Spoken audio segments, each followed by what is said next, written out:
එතකොට පාසල් උත්තරකයේ ආයතනයේ විද්‍යාව විෂය සඳහා කරන ප්‍රශ්න පත්‍ර අනුමාන ප්‍රශ්න පත්‍ර සංග්‍රහයේ දෙවෙනි ප්‍රශ්න පත්‍රය එක තමයි ළමයි ඔයගොල්ලෝ එකතු වෙන්නේ. ඒතර දැන් දෙවෙනි ප්‍රශ්න පත්‍රයේ කියන්නේ ප්‍රශ්න පත්‍ර අංක 2 ඔයගොල්ලන්ගේ පළවෙනි ප්‍රශ්න පත්‍රයේ බහුවර්ණ ප්‍රශ්න පත්‍ර සංග්‍රහය මෙතනින් අපි සාකච්ඡා කරන්න පටන් ගන්නවා ළමයි. එතකොට අපි මේ ප්‍රශ්න පත්‍ර සාකච්ඡාව එක එකතු වෙමු. හරි. එතකොට ළමයි දැන් බහුවර්ණ ප්‍රශ්න අපි දැන් කලින් පේපර් එක සාකච්ඡා කරා. ඒක බහුවර්ණ ප්‍රශ්න පත්‍රය එතකොට කරන්න මොකද්ද කියලා ඔයගොල්ලෝට අපෝ මෙතෙන් කියන්නේ මේ ළමයි. මොකද මේදි කරන්නේ? ලොකු දෙයක් නෙමෙයි. ප්‍රශ්නයක් අහනවා. උත්තර හතරක් දීලා තියෙනවා. හරි උත්තරේ තෝරන්න ඕනේ. හරිද? හරි උත්තරේ තෝරන එක තමයි තියෙන්නේ. දැන් මෙතන කියලා තියෙනවා නිවැරදි හෝ වඩාත්ම ගැලපෙන. හරි වෙලාව සමහරලාට ඔයාලට හරියන එක මෙතන නැති වෙනවා. හැබැයි වඩාත්ම ගැලපෙන එකම තෝරගන්න තමයි ඕනි. එමයිම වෙලාවෙ නැත්නම් හරි මේක නැත්තම් වඩාත්ම ගැලපෙන එක තෝරන්න. හරිද? එහෙම කරන එක තමයි ළමයි ඉතින් කරන්නේ.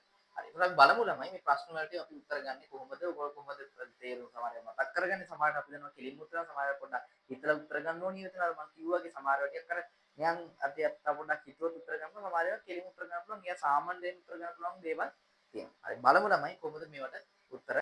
ඔයාලා මේ ගත්තොත් එහෙනම් දැන් පළවෙනි ප්‍රශ්නේ කියලා තියෙන්නේ කාර්ය කිරීමට තියෙන හැකියාව ශක්තිය.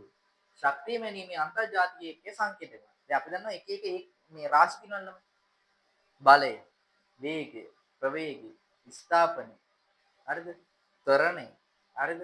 ඊට පස්සේ තව මොනවද තියෙන්නේ? තව තියෙනවා ජවය, ඈ. තව තියෙනවා මොනවද? ජවය. හරිද? කාර්ය ඔය විදිහට අපි කතා කරාම ඔය විදිහට එක එක රාශි දෙනවා ළමයි. ස්කන්ධේ ඒ වගේ කාලේ ඒවත් තියෙනවා ළමයි. ඒක අවදානයේ රාශි බෙදන පදාංශයෙන් කොටස් දෙකකට අදිශ රාශි, දෛශික රාශි. මම නිකන් මතක් කිරීම කරන්නේ. දෛශික රාශි කියන්නේ ළමයි මොනවද? දෛශික රාශි කියන්නේ ළමයි මොකක් හරි රාශියකට ඒකට මේ යම්කිසි විශාලත්වයක් සහ දිශාවක් කියලා දෙකක් නිශ්චිත විශාලත්වයක් සහ දිශාවක් කියලා දෙකක් තියෙනවනම් අපි කියනවා ඒවට මොනවද කියලාද? දෛශික රාශි. හැබැයි ළමයි සමහර රාශි තියෙනවා ළමයි. ඒවට නිශ්චිත විශාලත්වයක් තිබ්බට නිශ්චිත දිශාවක් නෑ ළමයි. හරි දැන් කාලය ගන්නකොට ස්කන්ධය ගන්නකොට හරිද? අපි කාලෙමයිද අපි කියනවාද මේක මේ දකුණට මේකයි එහෙම කියලා කියනවාද? ස්කන්ධය ගැන කියනවාද උඩට මෙච්චරයි එහෙම කියලා කියනවාද? එහෙම නෑ. හරි ඒ වගේ ළමයි එහෙම තියෙනවා ළමයි. හරිද?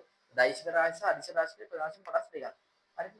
දැන් ඒතර දැන් අපෙන් අහන්නේ කාර්යකිමුට තියෙන හැකියාව තමයි ශක්තිය. ඔව්. ශක්තිය කියන්නේ මයිනස් මේ අන්තර්ජාතික සම්මත ඒකය.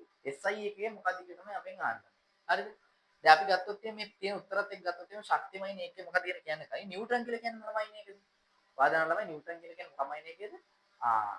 බලයමයින ඒකනේ. මොකද බලයමයින ඒකේ. දැන් මට මතක නැත්නම් ලියාගන්න බලයමයින ඒක තමයි නිව්ටන් කියන්නේ. අපි ඉඳන් අමතක වෙන්නේ. නිව්ටන් කියන්නේ කවුද? බලය. එහෙම නිකන් මතක වෙන. අයිසෙක් නිව්ටන් බලය. අර මත දියාගෙන නිකන් අර ඔළුවට ඇපල් ගෙඩියේ මේ වැඩිච්ච කතාව. ඌ අර ඔළුවට ඇපල් ගෙඩිය දුන්නා පස්සේ එකපාරට ටොක් ගාලා වැඩි තියම ඌට බලය මතක්. අන්න ඒ වගේ නිකන් මතක තියාගන්න.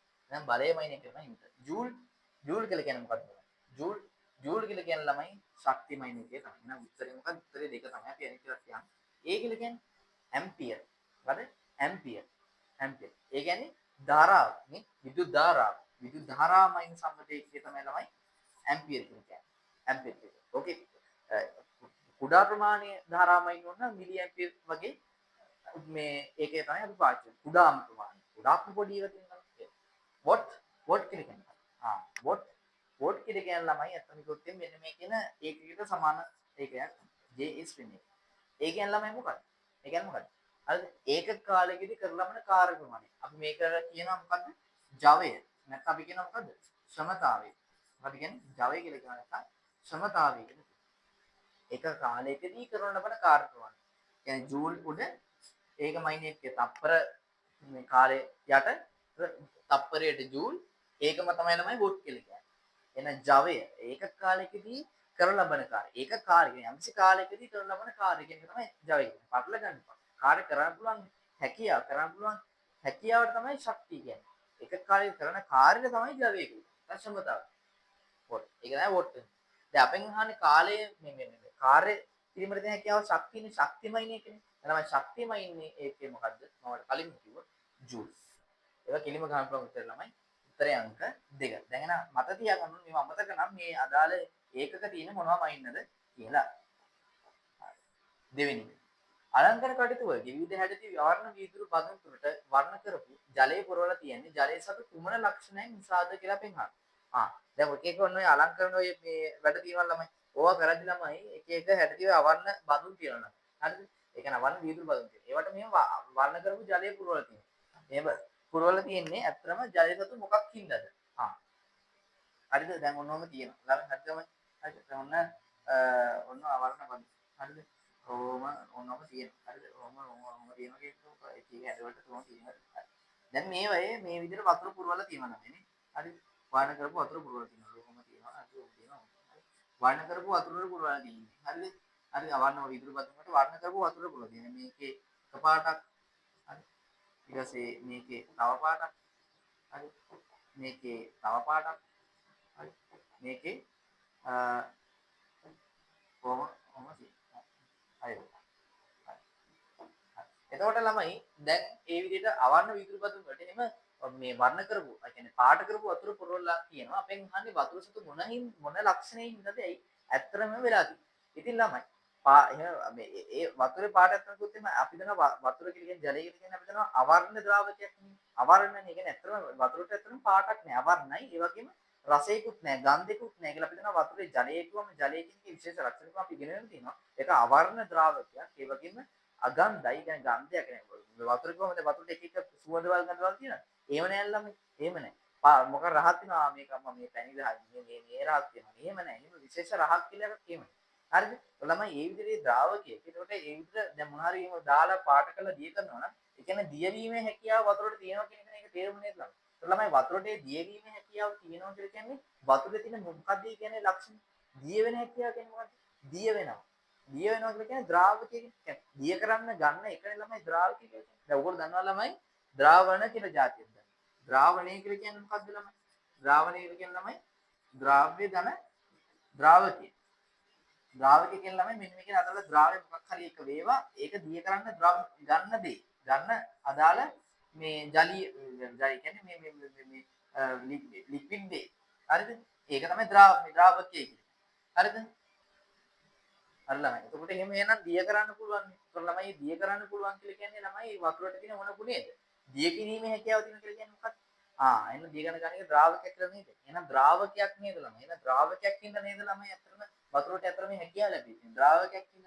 එහෙනම් ද්‍රාවකයක් ඉඳ තමයි වතුරේ ලැබෙන්නේ. පරිවාරකයක්. ඉතින් පරිවාරක කියන්නේ කොහොම වතුරෙන් කොහොමද විදුලිතය යන්නේ නැහැ. එහෙම තාපය යන්නේ නැහැ නේද? කොහොමද යන්නේ? මාධ්‍යයක් වීම කියන වතුර මාධ්‍යයක් කියලා කියන්න බෑ ළමයි. වතුරේ ගලා යෑම හැකියාව තියෙන හරි ඒකාරයි.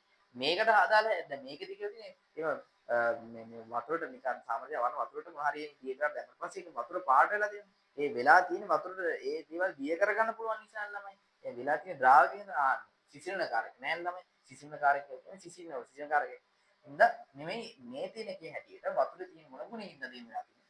ද්‍රාවකයක්. දැන් මම මතක තියාගන්න ඕනේ. එදා කිව්වා දිය වෙන්නේ මොන ගුණේද? ද්‍රාවකයක්. right. ඊට පස්සේ වේශාන්තරණ හැකියාව නිසා සතුන්ට ලැබිලා තියෙන මොකක්ද අහන්නේ? සතුන් ලැබිලා තියෙන වාසියක් නොවන්නේ කියලා අපෙන් අහනවා. හරිද? වාසියක් නොවන්නේ. හරි. හරි ළමයි. එතකොට වේශාන්තරණ හැකියාව නිසා ළමයි සතුන්ට මේ ලැබිලා තියෙන වාසියක් නොවන්නේ කියලා ළමයි අපෙන් අහන්නේ. හරිද? හරි. වාසියක් නොවන්නේ කියලා තමයි ළමයි අපෙන් අහන්නේ. හරිද? ඒතකොට ළමයි දැන් අපි ගත්තොත් තියෙන වේශාන්තරණ හැකියාව නිසා සතුන් ලැබිලා තියෙන වාසියක් නොවන්නේ. හරි. දැන් ඉස්සලම කොටම කන්නේ මොකද්ද මේ වේශාන්තරණ හැකියාව කියන්නේ? වේශාන්තරණය. ළමයි වේශාන්තරණය කියලා කියන ළමයි මොකද්ද? වේශාන්තරණය කියලා කියන ළමයි ඒ කියන්නේ ඕනෙම සතෙක් කියන්නේ මොකක්ද ජීවිතෙට එයා ඉන්න තැන අනුව එයාගේ හැඩය වෙනස් කරගන්න පුළුවන් නම් විශේෂයෙන් පාට හරි ඒ වර්ණය හරි වෙනස් කරගන්න පුළුවන් නම් එයාගේ ස්වරූපය අත්ත සරලව ස්වරූපේ වෙනස් කරගන්න පුළුවන්. අපි කියන එකට වේශාන්තරණය. හොඳම උදාහරණ තමයි වේශාන්තරණය කියන්නේ හොඳම උදාහරණ තමයි කටුස්ස. අපි කියන්නේ කටුස්ස පාට වෙනස් කරගන්නවා කියලා තමයි. දැන් කටුස්සෙක් ගත්තොත් එහෙම දැන් කටුස්ස අපි දන්නා ප්‍රධාන වශයෙන් ගත්තොත් එහෙම එයා මේ අපි සාමාන්‍ය ගහක කඳක දැක්කොත් එහෙම ළමයි ඌ අපිට දැන් කොළ පාටින් ඉන්න එක ළමයි ගහේ කඳේ දකිද්දි දුරු පාටයි. ඌ ඉන්න තැනට අනුව ස්වරූපය වෙනස් කරගන්නවා. තැනේ හැටියට ඉන්නේ. අපි කියන කටුස්ස පාට වෙනස් කරනවා කියලා මිනිස්සුන්ට කියන්නේ ඒ වගේ. තමයි දෙහි කොළය ගන්නවා. දෙහි කොළය කියලා කියන්නේ ඒ වගේ සතෙක්. දෙහි කොළය ගත්තොත් එහෙම දෙහි කොළය ඇදින්ති ඌ ළමයි මේ ගහක වහලා ඉන්න පස්සේ ඌ සාමාන්‍ය ශාකයේ පත්‍රයක් ගන්න ඌත් අපිට. ආන්නේ වගේ. හරිද? ඌ යාර ඉන්න තැන අනුව එහෙම ස්වරූප වෙනස් කරගන්න හැකියාවට තමයි මොකක් කියන්නේ? දේශාන්තරණය. මොකද්ද? දේශාන්තරණය කියන්නේ. හරි. එතකොට දැන් මේ දේශාන්තරණය කියන එක නිසා ඇත්තම සතුන් ලැබෙන දෙන වාසියක් නේ. කියන්නේ වාසියක් නැත්නම් තමයි වාසි ගොඩක් තියෙනවා. හරිද? එකක් තමයි ළමයි ගත්තොත් මේ හැකියාව නිසා ළමයි මොකද වෙලා තියෙන්නේ? සතුන්ට පුළුවන් ළමයි තමන්ම පරිස්සම් කරගන්න. ආරක්ෂාව කරගන්න පුළුවන්. ආරක්ෂා වෙන්න පුළුවන්. මොකද ළමයි දැන් එහෙම වුණාට පස්සේ වෙන දේ තමයි එක එක විලෝපික හරි මොකක් හරි කන්නාවොත් එන්නේ පරිස්සම් වෙලා ඉන්න පුළුවන්. අවුලක් වෙන්නේ නැහැ. හරිද? ඊට පස්සේ තමයි ඕන විදිහට හරිද ඕන විදිහට ඒ විදිහට තමන් හැඩ ගහිලා ඉන්න පුළුවන් ඉන්න තරම්. අන්න ඒ වගේ ගොඩක් වාසිය. හැබැයි වාසියක් නොවන එකක් අහන්නේ. එහෙම වාසියක් නැත්තේ. හරි අපි උත්තරේක බලමු දැන්. බලන්න තමයි පාස්වෙන් ආහාර සොයාගත හැකි. ඉතින් ළමයි ඒක වාසියක් නේ. ඇත්තටම ළමයි ගොඩක් ලේසියෙන් ආහාර හොයා ගන්න පුළුවන්. ඒක ඇත්ත ළමයි. මොකද ළමයි දැන් මේ මොන් තැනකට ගියට පස්සේ හැඩය වෙනස් කරන්න පුළුවන් කියලා කියන්නේ එයාට හොඳ පරිසරයක් ඉන්න එන ඔයාට ලේසියෙන් මොකද මේ වගේ සතුන්ට ආහාර හොයා ගන්න. ඒක හරි. දෙවෙනි එක විලෝපකයන්ගේ ආක්ෂේප දෙක. අපි දන්නා පැහැදිලිව මම අර කිව්වා වගේ පට්ට විදියට. ඒ කියන්නේ දැන් මොකෙක් හරි සතෙක් කන්නාවත් ආමුද ගහේ කඩේක හැටි කියලා නෑ රැවටෙනවා. ඒ විලෝපය මොකද ඉන්නේ? ආරක්ෂාව වෙනවා. ඒකත් හරි. තුන්වෙනි එක සංචරණයේ පාවිච්චි සිදු කරගත හැකියි. ඈ නෑ ළමයි. කියන්නේ සංචරණයේ පාවිච්චි සිදු කරගන්න පුළුවන් කියන එක ඒ ගන්න පුළුවන්. මොකද එයා ඉන්න තැනට අනුව ස්වරූප වෙනස් කරගන්න ළමයි වේශාන්තරණය කියලා කියන්නේ. නේද ළමයි? ඒතර සංචරණය අනේක පාවිච්චි මේ කරගන්න පුළුවන් කියන එක ඒකට අදාළ දෙයක් නෙමෙයි නෝ. ඒක ගන්න බෑ ළමයි. සංචරණය පාවිච්චි කරගන්න පුළුවන් කියන එක ගන්න බෑ. අනික පරිසරය සිදුවන වෙනස්කම් අනුව ඒ පරිසරය තුළ නොනැසී ඉන්න උපකාර වෙනවා. නෑ ළමයි. පරිසරය වෙනස් කියන්නේ දැන් ඒක හරියම. දැන් පරිසරය වෙනස්කම් අනුව ඒ කියන්නේ මේ විදිහට පරිසරය නොනැසී ඉන්න පුළුවන් නෑ ළමයි. දැන් කටුස ගහේ තුල ඉන්නවා කියන්නේ මොකක් හරි දැන් මේ එළියේ මොකක් හරි වෙලාවක උෂ්ණත්වය වැඩි වුණාත් හරි මොකක් හරි දෙයක් වෙනස්කමක් වුණා. උට ඒ විදිහට හැඩගැහිලා ඉන්න පුළුවන්. මම දැන් කිව්වේ ඒක ළමයි වේශාන්තරයෙන් තවත් ආසියක්. හැබැයි ළමයි වේශාන්තරයෙන් පෙන්වයි කියලා තැනකින් තැනකට යන්නේ එක සංචාරණය කියන එක පහසුවෙන් කරගන්නවා කියන එක ඒකට අදාළද නෑ ළමයි. ඒක ගන්න බෑ. ඒක පැහැදිලිව ගන්න තේරෙනවා. ඒක වැරදි. සංචාරණය පසු කරනවා කියන එක ඒක වේශාන්තරයෙන් සතුල තියෙන වාසියක් නෙවෙයි නේද? එහෙම කියන්නේ. හරි. ඊට පස්සේ අපි යමු හතරවෙනි එකට. හතරවෙනි එක කියොත් තමයි කියන්නේ නිවසේදී හමුවන උදාසීන හරි උදාසීන ද්‍රව්‍ය යුගලයක් මොකද ඒක තමයි නම් අපෙන් අහන්නේ. උදාසීන. දැන් ඉස්සෙල්ලා උදාසීන කියලා කියන්නේ මොකක්ද? උදාසීන. ඕක ළමයි ගන්න මෙහෙමයි. හරිද? දැන් අපි දන්නවා ආම්ලික බාෂ්මික සහ උදාසීන කියලා ප්‍රධාන වශයෙන්ම මාධ්‍ය වර්ග තුනක් තියෙනවා ළමයි. හරිද? දැන් අපි ඕක ගන්න මෙහෙම. හරිද? දැන් pH පරිමාණ කියලා එකක් තියෙනවා. දැන් pH පරිමාණ නේද? pH පරිමාණ කියන්නේ තමයි pH පරිමාණ කියන එක ගත්තොත් තියෙනවා pH පරිමාණය ප්‍රධාන වශයෙන් මේ විදිහට ගත්තාම හරිද? බිඳුව. හරිද? හරිද? බිඳුව ඉඳන් මෙහෙම ගත්තාම එතන 7 නම් මේ 7න් එහාට තියෙන මේ ටික ගන්න. බිඳුව 1 2 3 4 5 6 7 8 9 හරි 10 11 කිලෝම ගත්තාම ළමයි හරිද එන්න මේ 7 තියෙනවනේ ළමයි 7 මේ 7ට අපි කියන්නේ ළමයි උදාසීන කියන්නේ ළමයි දැන් අපි මොකක් හරි ද්‍රාවණයක් හරි මොකක් හරි තියෙනවා නම් ඒ වගේ එකට pH පරිමාණය දාලා බැලුවට පස්සේ හරියටම 7 ඉලක්කමේ වගේ ගානක නම් තියෙන්නේ ඒ කියන්නේ ළමයි ඒ ද්‍රාවණ උදාසීන කියලා අපි කියනවා උදාසීන ඒ කියන්නේ උදාසීන මාත්‍ර තමයි තියෙන්නේ කියන්නේ ළමයි pH 7යි නම් උදාසීන හරිද හරියටම ගත්තොත් මේ දෙක අතරමැද. 7ට අඩුයි නම් ළමයි මොකක් හරි දාමුන එක අපිට එනවනම් pH දැම්මට පස්සේ 4 අඩු ගන්න. 6 හෝ 5 හෝ 4 හරි දෙක වගේ හරි එහෙම යන අපි කියනවා ඒ ද්‍රාවණ ආම්ලිකයි. හරි නැත්නම් ඒ අදාළ ද්‍රව්‍ය ආම්ලිකයි. හරිද? 4 වැඩි නම් අපි කියන්නේ ඒවට මොනවද කියලාද? බාෂ්මිකයි. බාෂ්මිකයි. හරි. ඔයගොල්ලන්ට පැහැදිලිවම තේරෙනවා එහෙම. හරි. ඒකෝට දැන් අර අනිත් දේ තමයි දැන් අර දැන් අපි ඒකේ එන්නේ ඒ කියන්නේ ඒ අදාළ පාඩ තමයි. දැන් උදාසීන ළමයි ඒකෙදි පාඩ කිසිම වෙනසක් වෙන්නේ නැහැ. ඒ කියන්නේ ළමයි දැන් අතන මෙතන ඒ කියන්නේ මේ පරිමාණය අනුව මෙහෙමයි. දැන් අපි දැන් දැම්මොත් එහෙම දැන් හිතන්නකෝ ආම්ලික මාධ්‍යයේදී හරි වෙන්නේ ඩිලිට්මස් මොන වෙනවද? රතු වෙනවා. හරි. බාෂ්ප මාධ්‍යයේ මොකද වෙන්නේ? අපි රතු ලිට්මස් කැල්ලක් දැම්මොත් ඒක නිල් වෙනවා. හැබැයි උදාසීන මාධ්‍යයක තමයි එහෙම ලිට්මස් වල රතු ලිට්මස් කිසිම දෙයක් දාපු දැම්ම කියලා වැඩක් නැහැ වෙනසක් වෙන්නේ. ඒකයි ළමයි අපි උදාසීන කියන්නේ. තේරුණා නේද? එහෙනම් උදාසීන ද්‍රව්‍ය ගොඩක් ගන්න තමයි නිවසේදී යන්නේ. සාමාන්‍ය අපි ගත්තොත් ළමයි මේවා තියෙන අර සාමාන්‍ය දැනුමෙන් මතක තියාගන්න යුතු දේවල්. දැන් අපි ගත්තොත් එimhe ජලය. ළමයි උදාසීන ද්‍රවණය ඔයගොල්ලෝ හරියට ඒකනේ pH දැම්මා කියලා විපස්සන වෙනසක් නැහැ. භූමිතලුත් එහෙමයි ළමයි. කිසිම වෙනසක් වෙන්නේ නැහැ. හරිද? මේක තමයි උත්තරය ඇත්තටම. හුණු හා අලු ගත්තොත් හුණු කියලා කියන ළමයි දැන් pH පරිමාණයට අනුව ගත්තොත් එහෙම 4 වඩා වැඩි. එහෙනම් මේක බාස්මිකයි. අලුත් ළමයි ගත්තොත් ඒකත් බාස්මිකයි. 4 වඩා වැඩි. ලුණු හා සබන් ලුණු ගත්තොත් ලුණු මොකද වෙන්නේ? ලුණු ගත්තොත් ලුණු අර විදිහට අපි ගත්තා ලුණු නම් උදාසීනයි. හරිද? හැබැයි සබන් ගත්තොත් සබන් මොකද වෙන්නේ? සබන් බාස්මිකයි. 4 වඩා වැඩි. මොකද පීස් දානවා අර රතු ඉක්ම සිල් වෙනවා. දෙහි ආව පැහැදිලිව පේනවා. කාපුවම ඇඳුලන්නේ. ඇඳුල කියන්නේ මොකද? ආම්ලිකයි. ඒ කියන්නේ කොහොම කරත් හරි ඒක අපි දන්නවා දිලිත්ම සතු වෙනවා. ග්ලූකෝස් අපි දන්නවා උදාසීන වෙනවා. එයාට පාර වෙනස් වීමක් වෙනවා.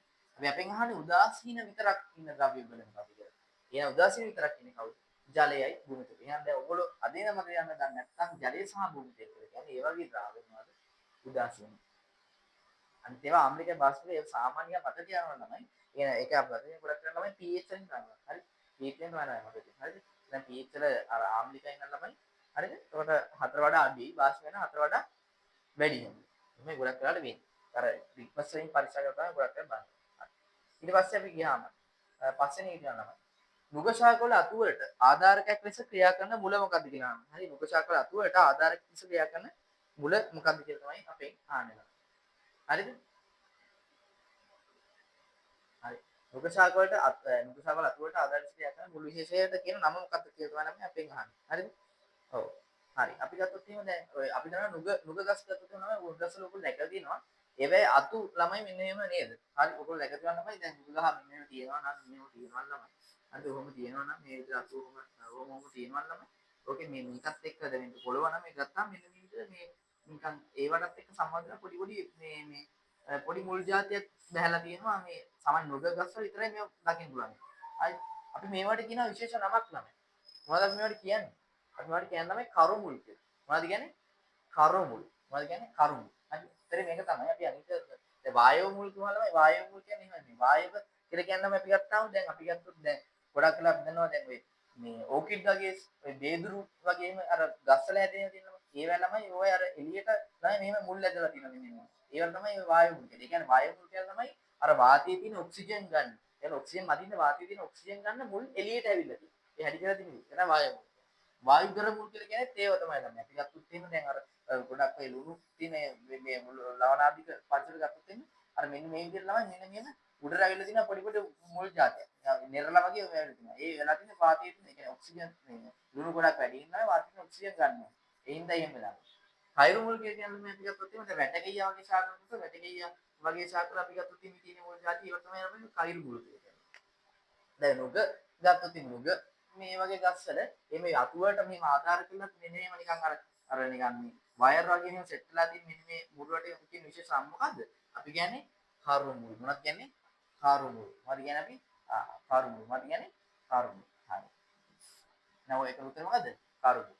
පාඩම්කේ 3. හරිද? මම මතකයි. අය සංයුක්ත පත්‍ර දරන ශාකයකි. හරි? මොකද? සංයුක්ත පත්‍ර දරන ශාකය. හරියට. දැන් මොකද මේ සංයුක්ත පත්‍ර කියන්නේ? අපි දන්නවා ප්‍රධාන වශයෙන් පත්‍ර ගත්තාම පත්‍ර ප්‍රධාන වශයෙන් වර්ග දෙකයි. එකක් තමයි මොකද්ද ළමයි? එකක් තමයි ළමයි සරල පත්‍ර. අනික තමයි මොකද්ද? අනිත් එකක් පත්‍ර ප්‍රධාන වශයෙන් වර්ග කීයද? දෙකයි ළමයි. එකක් මොකද්ද? සරල පත්‍ර. අනික මොකද්ද? අනික සංකීර්ණ පත්‍ර. නේ? සංකීර්ණ පත්‍ර. ළමයි සරල පත්‍ර කියන්නේ මොකද්ද? සරලයි. සරලයි කියන්නේ ලේසි කියන එක. නේද? අන්නේ මතක තියන්න. එහෙම මතක අපි ලේසියෙන් මතක තියන්න තමයි ගොඩක් හොඳට විද්‍යාව මතකයි. නැත්තම් නෑ. නැත්නම් අමාරුයි අර නිකන් කටපාඩම් කරන එක තමයි වෙන්නේ. එහෙම හරියන්නේ නැහැ. විද්‍යාව ගුවම අපි ලේසියෙන්ම ඉගෙන ගන්න මතක තියාගන්න පුළුවන් වෙන්න විෂයක් වෙන්න ඕනේ. නැත්නම් ඒක අන්තිමේ ටික ටික ඉස්සරහට යන්න තමයි උක තවන්ටම එපා වෙන්නේ. හරිද? සරල පත්‍ර කියලා කියන්නේ දැන් මෙහෙම පත්‍රේ නාරටිය ගත්තාම නාරටිය හරිද? නාරටිය එක්ක මෙන්න මෙහෙම එක පත්‍රයක් නම් තියෙන්නේ. මේ නාටියට මෙහෙම මේ උපනාරටිය මෙහෙම ගිහින් තියෙනවා එකක් නම් සරල පත්‍ර. ඒක තමයි සරල. සංකීර්ණ පත්‍ර කියන්නේ මෙහෙම නාරටියේ තියෙනවා මැද නාටියේ තියෙනවා. ඒක වටේ තව මෙහෙම එක එක අනුපත්‍ර උපපත්‍ර මෙහෙම සමාන්තර. මේකට සම්පත් මේ නාට්‍ය සමාන්තර මෙහෙම ගේම් තියෙනවා. ඕනෝ ගේම් තියෙනවා. ආන්න යනවා කියන ළමයි. සංකීර්ණ මේ සෝරි සංයුක්ත. මේ සංයුක්ත පත්‍ය. හරි. සංයුක්ත පත්‍ය. මොකක්ද කියන්නේ? සංයුක්ත. හරිද? සංයුක්ත. හරි. සංයුක්ත. ඒ විදිහට අර විදිහට මේ මැද නාට්‍ය හා සමානව සමාන්තරව දෙපැත්තට පත්‍ර ගන්න හොඳ විදිහටම ඒවල තමයි සංයුක්ත පත්‍ර. ඊළමයි වල සංයුක්ත පත්‍ර දකින්න පුළුවන් හොඳ උදාහරණ විදිහට ගන්න ළමයි ගෙදර ගහේ දකින්න පුළුවන් ගෙදර ඉස්සර ගහක් කියන පොල්ලක් ගත්තොත් පොල්ලක් කියන සංයුක්ත පත්‍රයක්. අර මැද නාට්‍ය තමයි ඒ තියෙන්නේ වටේ තියෙන පොල් පොල් තමයි සංයුක්ත ඒකක් තමයි සංයුක්ත පත්‍රය. හරිද? ඔය එක. ඊවසකට කරපිංචා. මැද නාට්‍ය වටේ මෙහෙම කියලා. සංයුක්ත පත්‍රය. සියඹලා. ඔව් සංයුක්ත පත්‍රය. කතරු බුරුඳ සංයුක්ත පත්‍රය. එන වටේ ඒ කියන්නේ මැද නාට්‍ය වටේ මෙහෙම පත්‍ර සමානව පැත්තට ගිහින්. ඒවා තමයි සංයුක්ත. එහෙනම් ඒ වගේ වල උදාහරණ වල දෙල් එහෙමද නැහැ මඤ්ඤුට්ට එහෙමද නැහැ ළමයි. කරපිංචා එහෙමද? කරපිංචා එහෙමද? ගස්ලබ එහෙමද? ඔය තනි. එහෙනම් සංයුක්ත පත්‍රයෙන් උදාහරණේ උත්තරය අංක 3. පැහැදිලි තේරෙනව නේද? ඉවලීස්. ඊට පස්සේ හත්වෙනි එක තියෙනවා මෙන්න මෙහෙම. හරි. ශ්‍රී ලංකා පීඩ ඇත්තේ පාසන කුමන භූතැටියද කියලා අපෙන් අහන්න. කුමන භූතැටියද? හරිද? මොන භූතැටියද තියෙන ළමයි? මොන භූතැටියද තියෙන ළමයි? හරි මොන භූතරියද කියලා තමයි අපෙන් අහනවා. ඔව් දැන් අපි ගත්තොත් එහෙම දැන් ශ්‍රී ලංකා පිළිතුරේ තියෙන මොන භූතරියද කියලා අහනවා. ඔව් දැන් භූතරිය කියන්නේ තමයි දැන් අපි අර පොළොව දැන් පෘථිවිය ගත්තාම පෘථිවිය එක එක තැටි වලට බෙදලා තියෙනවා. තැටි වල. ඒතර ළමයි දැන් අපේ මේ පෘථිවියේ තියෙන ඒ දැන් ඒ ලෝකෙම තියෙන රටවල් කීපේ අදාළේ භූතරිය වලට බෙදලා තමයි තියෙන්නේ. දැන් අපි ලංකාව ගත්තොත් ලංකාව සාමාන්‍යයෙන් මේ බෙදලා තියෙන භූතරිය තමයි මේක සාමාන්‍ය අපි මතක තියාගන්න ඕනේ එකක් තමයි. ඒක අර මතක තියාගන්න ඕනේ කියන්නේ සරලව කොහොමත් මතක තියාගන්න පුළුවන් ලේසි විදියක් තියෙනවා ළමයි. කොහොමත් ළමයි පැසිෆික් භූතරියට කොහොමත් යන විදියක් නෑ ළමයි. පැසිෆික් භූතරියට කොහොමත් යන විදියක් නෑ. පැසිෆික් භූතරියට යනවා නම් ළමයි ඒ අදාළ අර මේ අනිත් පැත්තේ තියෙන ඔය දැන් ඒ රටවල් ටික තමයි යන්න ඕන ළමයි. දැන් අර අප්‍රිකාවෙන් හැපෙත තියෙන රට. දැන් අප්‍රිකාව ගත්තොත් අප්‍රිකාව ගමම දකුණු අප්‍රිකාවත් එක්ක ඒ රටවල් ටික හම්බ වෙන ළමයි මේ අප්‍රිකාව. පිලිපීන කිව්වම පිලිපීන ආශ්‍රිත පිලිපීන දූපත් එක්ක යන හරිද ඉන්දුනීසියා ආරාමයක් එක්ක යන ඒවා තමයි මේ පිලිපීන මේ භූතය. හරි මේ හරි හැබැයි ළමයි ගත්තොත් ඕස්ට්‍රේලියන් සහ ඉන්දියා කියන භූතරිය තමයි ළමයි ලංකාවත් එක්ක ඇතුළු ලංකාව ඉන්දියාව සහ මේ ඒ කියන්නේ අදාළ ආසියාකරයේ රටවල් කීපයක් එකතු වෙලා තියෙනවා. ඒක ලේසියෙන් මතක තියාගන්න ළමයි කොහොමද ලංකාවකින් ඉන්දියන් සාගරයෙන් දෙසාගේ මුතරේ කියන්නේ කොහොමද එන්න මේ ලේසියෙන් මතක තියාගන්න ඕකට මම කියන අමතක වුණත් මත තියන විදිය තමයි මේ ඉන්දියන් සාගරය නිසා ඉන්දියන් කියන එක ගැවෙන්න ඕනේ අනිවාර්යෙන් කොහොම කරත්. සා ඕස්ට්‍රේලියාවට සම්බන්ධයි. ඒ ඕස්ට්‍රේලියාව සම්බන්ධින්ද ඒ භූතලියට කියන අපි නම තමයි මොකද්ද? ඕස්ට්‍රේලියන් ඉන්දියන් භූතලිය. ඇත්තම ලංකාව මේ තියෙන්නේ හරිද පිටලා තියෙන්නේ මේ කියන ඕස්ට්‍රේලියන් ඉන්දියන් භූතලිය. නේ ඕස්ට්‍රේලියන් ඉන්දියන් භූතලිය තමයි තියෙන්නේ. මොන මම දේශීයම මත තියාගන්න විදියට ප්‍රෝග්‍රෑම් කියලා තමයි වැඩේ කරන්නේ. හරි. එහෙනම් ලංකාවේ භූතලිය ඕස්ට්‍රේලියන් ඉන්දියන් භූතලිය. හරි. ඊට 8 වෙනි ප්‍රශ්න අපි ගත්තා. හරි 8 වෙනි ප්‍රශ්නේ අපි ගත්තොත් අටේ ප්‍රශ්නේ තියෙනවා මෙන්න මේක. අටේ ප්‍රශ්නේ තියෙනවා විශාලන බලය හා විභේදන බලය වැඩිම අම්වික්ෂය මොකක්ද කියලා අහනවා. හරි? මොකද අහන්නේ? විශාලන බලය හා විභේදන බලය වැඩිම අම්වික්ෂය මොකක්ද කියලා අපෙන් අහනවා. හරි. හරි. ඒතර ඒක අපි ගත්තොත් එහෙම ළමයි දැන් ඉස්සලම ඔක්කොටම කලින් මොකක්ද දැනගන්න? මොකද්ද මේ විශාලනය මොකද්ද මේ විභේදනය කියලා කියන එක දැනගන්න. ළමයි විශාලනය කියන්නේ මොකක්ද? කියන හරියට zoom කරනවා වගේ. ඒ කියන්නේ ළමයි ඇත්තටම ගත්තොත් මොකක් හරි එකක් තියෙනවා ද්‍රව්‍යයක් තියෙනවා ළමයි. අපි ඒක ඇත්තටම තියෙන ස්වරූපයට වඩා ඒක විශාල කරලා ගන්න ඕන. විශාල කරලා ගන්න ඕන. ඒ විශාල කරන හැකියාවටම ළමයි විශාලනේ කියලා කියන්නේ. ඒ වස්තුවේ තියෙන ස්වභාවික කියන්නේ ස්වභාවික ස්වරූපයට වඩා ඒ කියන්නේ ගත්තොත් එimhe ඒ කියන්නේ නිදර්ශකයේ ප්‍රමාණයට වඩා හරිද? ඒ බලන ප්‍රතිබිම්බයේ ප්‍රමාණය මේ නිදර්ශක ප්‍රමාණය මෙන් කී ගුණයක් දෙන කොච්චර විශාල වෙනවා කියනවාද කියන තමයි විශාලනේ. විභේදනයේදී කියන ළමයි ඕනෙම වස්තුවක මොකක් හරි එක ලක්ෂ දෙකක් හරිද ලක්ෂ දෙකක් නේ මොකද ලක්ෂ දෙකක් ඉතින් අපි ගත්තොත් එහෙම ලක්ෂ දෙකක් මේ එකිනෙකට වෙන් කරලා අඳුර ගන්න පුළුවන් තියෙන හැකියාව තමයි ළමයි අපි කියන්නේ මොකද්ද විභේදන බලය කියන්නේ. දැන් අපි ගත්තොත් එහෙම දැන් මේ විභේදන බලය කියනවා ළමයි දැන් මෙහෙම ලක්ෂ දෙකක් තිබුත් ඔයාලට පේනවා මෙහෙම ලක්ෂ දෙකක් දැන් මෙහෙම තිබුත් එහෙම ඔයාලට ලක්ෂ දෙකක් කියලා පේනවා නෑ පේන්නේ ළමයි ලක්ෂ දෙකක් එකට වෙන්නේ නැහැ ඒක අතර පොඩි හරි පරතරයක් තියෙනවා. සාමාන්‍යයෙන් මේක 0.1 මිලිමීටර ප්‍රමාණයකට අපි ගන්න සාමාන්‍යයෙන් අපේ ඇහි නම් මිනිස් මේ ඇසේ නම් විභේදන බලය කියන්නේ අපේ ඒ කියන්නේ අපේ ඇහැට නම් මෙන්න ලක්ෂ දෙකක් කියලා වෙන් කරලා ගන්න අඩුම මේ අතර මිලිමීටර වලින් 0.10 පන්කොක්කක් තියෙනවා. ඒක තමයි කියන්නේ. ඒ වගේ තමයි බෙදෙන්නේ. දැන් අපෙන් අහන්නේ මේ විශාල බලය හා විභේදන බලය කියන්නේ වැඩිම අම්වික්ෂය මොකක්ද? ළමයි සරල අම්වික්ෂයේ එච්චර ලොකු විභේදන බලයක් සහ විශාල බලයක් නෙවෙයි. විශාල එකත් උපරිම සරල අම්වික්ෂයේ යන ගානක් තියෙනවා. සහ සංයුක්ත අම්වික්ෂය ගොඩක් වෙලාවට මේ උපරිම විශාල බලයෙන් යනමයි මේ කීයද උපරිම විශාල බලයෙන් තමයි ගොඩක් වෙලාවට සංයුක්ත අම්වික්ෂය වැඩි කිරීම දාහන්නේ. හරි වැඩි කිරීම දාහන්නේ. හරි ඉලෙක්ට්‍රෝන අම්වික්ෂය තමයි ගොඩක් වෙලාවට උපරිම විශාල බලයකට තියෙන අඩුම කියන්නේ 10 5ක් අඩුම උපරිම 10 8ක් කියන්නේ බිලියනකට වගේ වැඩි ගානකට විශාල කරනවා. ඒක බලා ගන්න බැරි දෙයක් නෑ ඉලෙක්ට්‍රෝන අම්වික්ෂය ගොඩක්. හැමදේම බලා ගන්න පුළුවන්. හරිද? මේ එහෙම. හරි. ඒතර ළමයි එන්නේ විදිහට එහෙම ගන්න. ඒ වගේ වේදන බලයක් නැත්නම් වේදන බලය ගොඩාක් ලොකු වගේක් තමයි ළමයි මේ ඉලෙක්ට්‍රෝන විශේෂයට තියෙන්නේ. ඒක ගොඩාක්ම ලොකු වගේ. හරි අරවා එක්ක හැරෙන්නවත් බෑ. ඒ හින්දා තමයි ළමයි අපිට ඉලෙක්ට්‍රෝන විශේෂයෙන් ගොඩාක් විදිහට දැන් අපි සතු මේ මොනවා හරි සෛලයක් ඇතුළත බලනවා නම් සෛලයේ තියෙන ගොඩාක් පොඩි දේවල් ගන්න බලන්න පුළුවන් හේතුව අන්නේ. ආලෝක විශේෂ කියන්නේ සංයුක්ත විශේෂ වගේම ළමයි ඒකේ විශාල නිසා ඉබේන කියන එක අර ඉලෙක්ට්‍රෝන විශේෂ තරම්ම ගොඩක් ලොකු නෑ නම. හරි එච්චර ලොකු නෑ. ඉලෙක්ට්‍රෝන විශේෂ ගොඩාක් නේ. ඊයසර බලන්න බැරි දේවල් තමයි කොහොමද අන්වේෂණය බලන්න ඒක ගන්නන්න ළමයි. හැබැයි මේ ඉලෙක්ට්‍රෝන විශේෂ ළමයි අපි ගත්තොත් තියෙනවා හරිද? මේ අපි කියනවා ත්‍රිමාන ව්‍යුහය කියන එක අඳුර ගන්න පුළුවන් මේ සෛල ඇතුලේ ඒ තරම් සහ ඇතුලේම තියෙන ඇතුලේම ගොඩාක් මේ ගොඩාක්ම සියුම් දේවල් පවා අපිට බලා ගන්න පුළුවන් මේ ඉලෙක්ට්‍රෝන විශේෂය හරහා. හරි? එහෙනම් ඒ කියන්නේ අතරම විශාල බලයේ බෙදෙන බලය වැඩිම අම්බීක්ෂය වෙන අපිට තමයි ඉලෙක්ට්‍රෝන අම්බීක්ෂය තමයි. මොකද්ද? ඉලෙක්ට්‍රෝන අම්බීක්ෂය. එහෙනම් ඒකට උත්තරේ මොකද්ද? අංක 3. මට කියන්නේ මේක 10 8යි තමයි සමාන මේ උපරිම විශාල බලය. හරිද? සංඛ්‍යාත්මක සුපරක් වල වැඩිම 14 ගණන් තමයි උපරිම විශාල බලය කියලා අපිට හම්බෙන්නේ. ඒ විශාල බලය කියන්නේ කොහොමද? ඒකේ උපනිත විශාලනේ වැඩි කිරීම අවනිත විශාලනේ. මේකේ උපනිත විශාල අවනිත විශාල තමයි. මේකේ 10 8ක් ඒ ගණන්. මේකේ උපරිම වැඩි කිරීම 1000ක්. ඒ ගන්න. ඊට පස්සේ 9 වෙනි එක තියෙනවා ළමයි 9 වෙනි එක කියලා තියෙන ළමයි දී ඇති රූපයට අනුව දර්පණයට පතිත වූ ආලෝකයේ පරාවර්තනයේදී හරිද මොකද්ද වෙලා තියෙන්නේ? ඔව්. හරිද මොන දර්පණයට මේ විදිහට ආලෝකයේ පරාවර්තනය වෙලා තියෙන්නේ. හරිද? පරාවර්තනය වෙලා මොකද වෙලා තියෙන්නේ? පරාවර්තනලා මොකද වෙලා තියෙන්නේ? පරාවර්තන ළමයි ඔයාලට පැහැදිලිවම පෙන්නලා තියෙනවා. ඒ ආලෝක කිරණ ආපහු ඒ ගමන් කරපු දිශාවට අරගෙන ප්‍රතිවිරුද්ධ පැති වලට ගිහින් තියෙනවා. ගිහින් තියෙනවා කියලා කියන්නේ ළමයි එක එක පැති වලට ගමන් කරලා තියෙනවා. හරිද? දැන් ඔයාලට මේ පේනවා. හරිද? දැන් මෙහෙම සමාන්තරව එන මෙන්න මේ කිරණ කදම්බියේ තියෙනවා ළමයි. ඒ කදම්බියට මොකද වෙලා තියෙන්නේ? හරිද? මේ කදම්බිය දැන් මේ කිරණ ළමයි මෙහෙම ඇත්තම යන්න ඕනි මාර්ගය මේක. සහ ඒ කියන්නේ එකතු වෙන්න ඕනි මාර්ගය මේක. ඒ කියන්නේ යන්න ඕනි මාර්ගය මේක. හැබැයි මේක ගිහින් තියෙන මේ හරිද? පත් වෙලා හරිද? ඊට අනිත් පැත්තට ගිහින්. ඒ කියන්නේ කිරණ ආපහු අනිත් පැත්තට මේ හරවලා තියෙනවා. හරි මේකෙන් තමයි මේ විතර යන්න ඕනි මාර්ගය මේක. හරිද? හැබැයි මේක ගේම් තියෙන්නේ මේ අත. හරි. දැන් මේ විතර මේ කිරණ විතරක් මේ මාර්ගය. මේකෙන් යන්න ඕනි මාර්ගය මේක. හැබැයි මේක හරවලා ඉවරයි. මේකෙන් යන්න ඕනි මාර්ගය. හැබැයි හරවලා නැහැ. ඒ කියන්නේ ළමයි ඒ විදිහට මොකක් හරි දර්පණයක් වේවා ළමයි මොකක් හරි ඒ යවන කිරණ අදාළ යන ගමන් මාර්ගේ නැතුව ළමයි හරිද? එළියට අපි කියනවා විසිරුවනවා නම් විසිරුවනවා නම් කිරණ විසිරුවා හරිනවා නම් අපි ඒ කාච වලට කියන විශේෂ නම මොනවද කියන්නේ? අපසාරී කාච. අපසාරී කාච. සහ මෙතන වෙලා තියෙන්නේ එතන ඒ කියන්නේ අපසරණේ වීම තමයි වෙලා තියෙන්නේ. ඒ කියන්නේ ළමයි එන කිරණ ළමයි හරිද මොකද වෙලා තියෙන්නේ? හරිද? විසිරුවා හැරලා තියෙනවා. අනිත් පැත්තේ විසිරුවා හැරලා තියෙනවා. ඒක එහෙම විසිරුවා හැරෙන තමයි අපසරණේ කියන්නේ. එහෙම කරන්නේ වගේ අපසාරී කාච. අපසාරී කාච කියන්නේ මොනවද?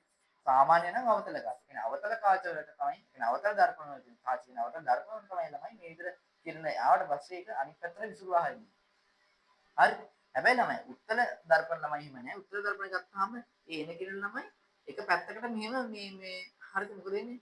එක පැත්තකට මොකද වෙන්නේ? හරි එක පැත්තකට මොකද වෙන්නේ? හරි දැන් අපි ගත්තොත් ඒකෙදි එන කිරණ ගත්තොත් මේ එක පැත්තකට මේ ළමයි දැන් මෙහෙම එන කිරණ එනවා නම් කිරණ එනවා නම් ළමයි මොකද වෙන්නේ? හරිද?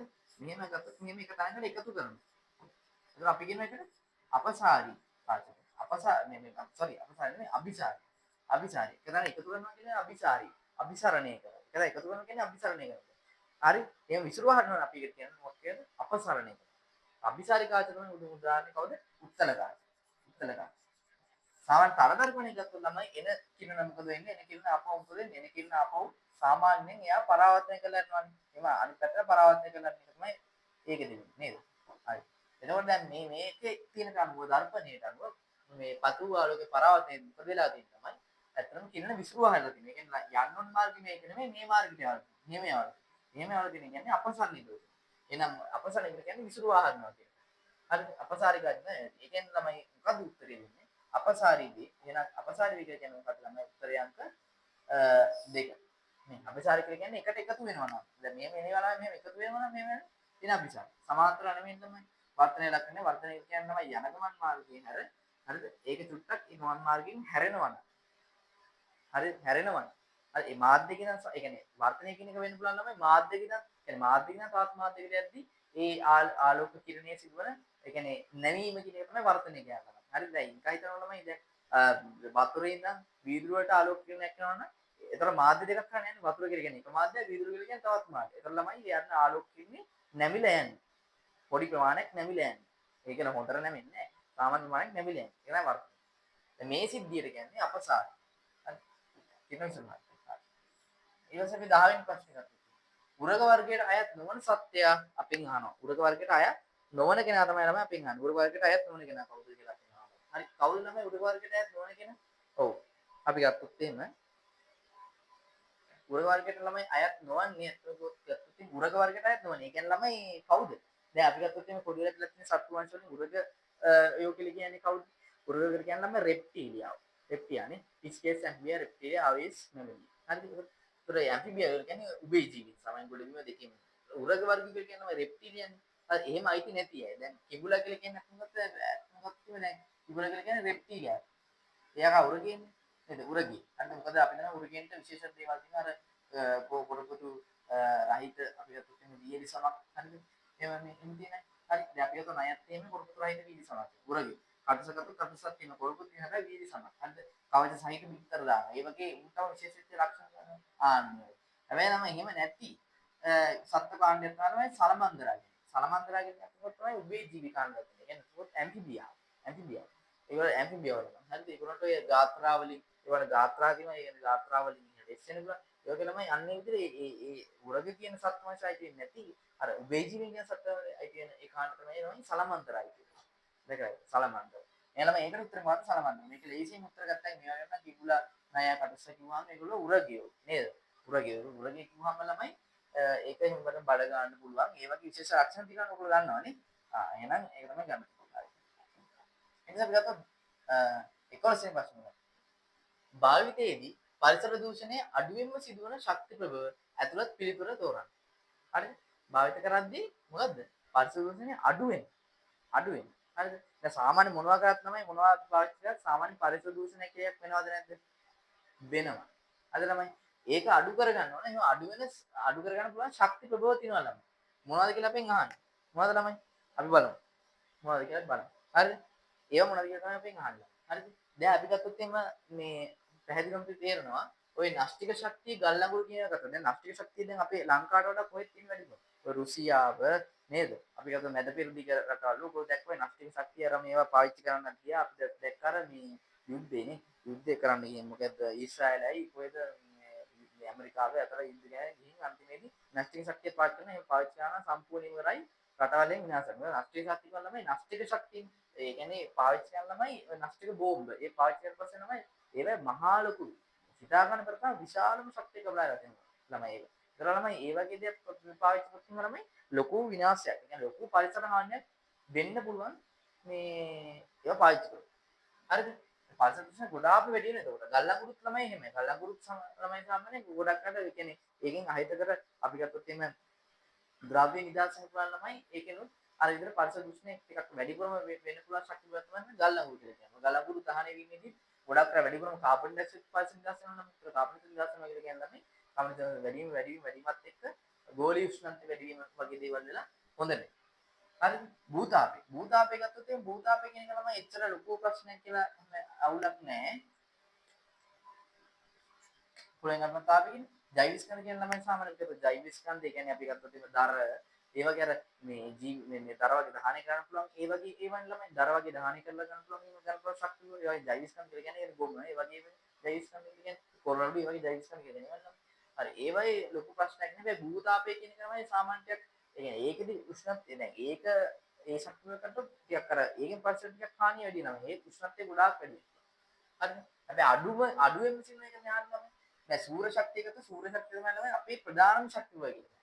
අපේ ගත්තා ළමයි අපිට ජීවත් වෙන්න පුළුවන් ළමයි සූර්ය ශක්තිය. නැත්නම් අපිට ජීවත් වෙන්නත් බෑ ළමයි. මොකද අපේ රෙදි වේල ගන්න හරි අපේ ඇත්තකට උෂ්ණත්වය හරියට පාලනය කරගෙන අපිට ඇඟේ දේහ උෂ්ණත්වය පාලනය කරන්න පුළුවන් හරි හැමදේම ළමයි සූර්ය ශක්තියෙන් තමයි. ඒක නැත්නම් ඒක කරගන්න බෑ. ගොඩක් දේවල්. ශාකවට ආහාර හදන්නත් බෑ ළමයි සූර්ය ශක්තිය නැත්නම්. තේරෙනවනේ. හරි. තව දෙයක් තමයි සූර්ය ශක්තිය පාවිච්චි කරලා අපි දන්නවා කරන්ට් එකක් හදාගන්න ඕනේ නේද? කරන්ට් එක ගන්නත් පුළුවන් ළමයි සෝලර් පැනල් තියෙන සූර්ය පැනල් ඒක සාමාන්‍ය පරිසර දූෂණය ටිකක් අඩුවෙන් වෙන ප්‍රභාවය තමයි සූර්ය ශක්තිය අපි දන්න ප්‍රධාන ශක්තිය. සුලඟත් ඒවනේ සුලඟත් තමයි සුලඟ තිබ්බොත් සුලඟෙන් ළමයි අපිට දන්න සුලඟේ තියෙන ශක්තිය පාවිච්චි කරලා ඒක විද්‍යුත් ශක්තිය හදන්න පුළුවන්. අපි දන්න ඔය මන්නාරම කුත්තරම වගේ ඒවයි අපි දන්න පිටි කරගෙන තියෙන ළමයි ඒ හරහා ඒ සුලං විදුලි බලාගාරයෙන් ඒ අදාළ විද්‍යුත් ශක්තිය හදලා ඒ අදාළ විදිහට මේ දෙනවා. ඒතකොට ඒකෙන් තමයි ලොකු පරිසර දූෂණයක් වෙන්නේ නැහැ ළමයි. තුන කියන එක අපිට කොහොමවත් ගන්න පුළුවන්. කණිජ තෙල්. කණිජ තෙල් ගත්තොත් සාමාන්‍යයෙන් ඇත්තට ලොකු දූෂණයක් නෑ සාමාන්‍ය දූෂණයක් තියෙනවා. ඒකෙදි මොකද කාබන් ඩයොක්සයිඩ් නිදර්ශන කණිජ තෙල්. ගත්තොත් ස්වභාවික වායුවත් ළමයි ස්වභාවික වායුවේ ලොකු ප්‍රශ්නයක් නෑ. හැබැයි කණිජ තෙල් වලින් සාමාන්‍යයෙන් පරිසර දූෂණයක් වෙනවා. දැන් කණිජ තෙල් කියන්නේ කොහොමද තේමෙන්නේ? හරි. එහෙනම් පරිසර දූෂණය අඩුවෙන්ම වෙන ශක්තිය මොනවද කියලා අහන්නේ. එහෙම ගන්නවා නම් උත්තරය ගන්න පැහැදිලිවට තියෙනවා. සුළඟ සහ සූර්ය ශක්තිය. ඒකට පැහැදිලිව මේ වගේක් ගත්ත ළමයි වා උත්තරේ වරද්ද ගන්නවා. ඒකට හොඳට බලන්න. දැන් කෙලින්ම ගන්න පුළුවන් ඒ උත්තර ළමයි කෙලින්ම ගන්න. හැබැයි එහෙම මොකක් හරි වාට චකිතයක් තමයි ප්‍රශ්න කියනවා මේක මේක වෙන්නේ නැති මේක මේවත් වෙන්නේ නැති කියලා හිතනවා. නිකන් හිතලා වාට එතන ඒ දෙකන බලලා ඒ දෙකවත් හොඳයිම කියන එක හිතලා බලන්න හොඳට කල්පනා කරලා බලලා එහෙම උත්තරයක් දෙන්න බලනවා. ඒක තමයි වෙන්න ඕනේ.